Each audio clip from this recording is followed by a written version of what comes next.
In 2013, thousands of people who recorded audio in their bedrooms got the same letter. A company called Personal Audio said it owned podcasting, not podcasting itself. The act of releasing episodes in a series that your device downloads automatically.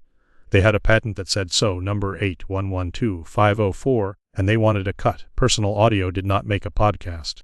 It did not make a phone, an app, or a microphone. It made claims, and it had already turned one of those claims into $8 million from Apple.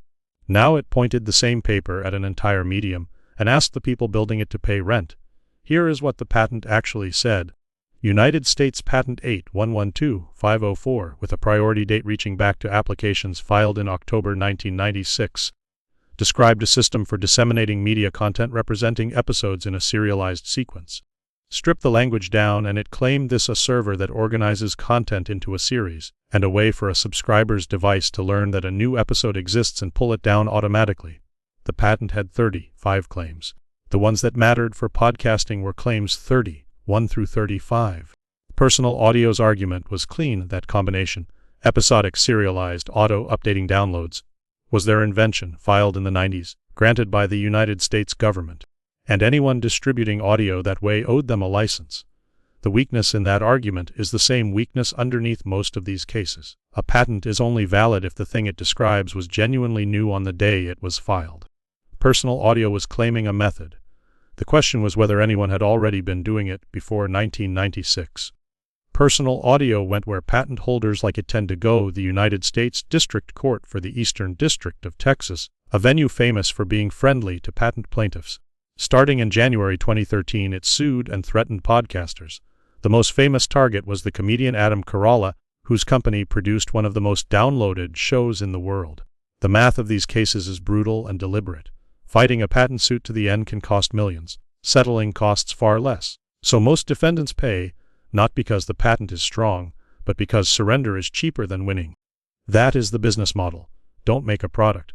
Acquire a broad patent pointed at people who do make products, and price your demand just below the cost of fighting you. Carolla refused to take the easy exit. His listeners crowdfunded a defense fund that raised more than $475,000. And then, in July 2014, something telling happened. Personal Audio moved to drop its case against Carolla, stating he wasn't making significant money from podcasting. The company that claimed to own the medium was quietly backing away from its loudest fight. The two sides settled in August 2014.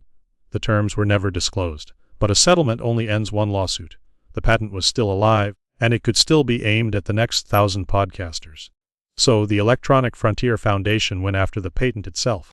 In October 2013, funded by a crowdfunding campaign it called Save Podcasting, the foundation filed a petition for inter partes review at the Patent and Trademark Office, a proceeding that asks the agency to re-examine whether a patent should ever have been granted. Their case was simple and devastating. People were already distributing episodic audio and video online before Personal Audio filed in 1996. They pointed to CNN putting news clips online and to the Canadian Broadcasting Corporation's online radio. The technique wasn't invented in that patent.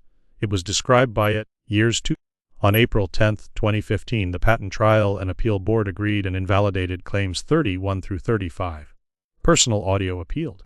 On August 7, 2017, the Federal Circuit affirmed in Personal Audio v. Electronic Frontier Foundation, and on May 14, 2018, the United States Supreme Court declined to hear the appeal. The podcasting patent was dead. Consider the sequence carefully because the causality matters. The Carolla settlement did not kill the patent. That fight ended in a confidential deal. What killed the patent was the separate challenge to its validity, decided by the Patent Office and upheld by the courts. Two different battles, two different outcomes. One bought peace for one defendant, the other removed the weapon for everyone. By the time the Supreme Court closed the door in 2018, the patent had already expired on its own in 2016. But expiration alone wouldn't have protected anyone. Patent damages reach back 6 years, so old podcasts were still exposed until the claims were formally struck down. Personal Audio never owned podcasting. The medium existed before the paperwork did, and an entire industry had simply assumed it was free to build. The case proved that assumption correct, but only after years of letters, lawsuits, and a defense fund. This is the second lesson of this channel, and it's the inverse of the first. File number 1 was an inventor who truly built something, and spent his life proving the world owed him for it. This file is the mirror image of a company that built nothing, claimed everything, and collected from those who blinked first. The difference between them is not the patent. Both held valid grants on paper. The difference is what was actually invented, and whether the thing was new when someone wrote it down. Podcasting wasn't. It's the same principle a platform like YouTube enforces against creators today. You cannot own what already existed by being the one who filed the form.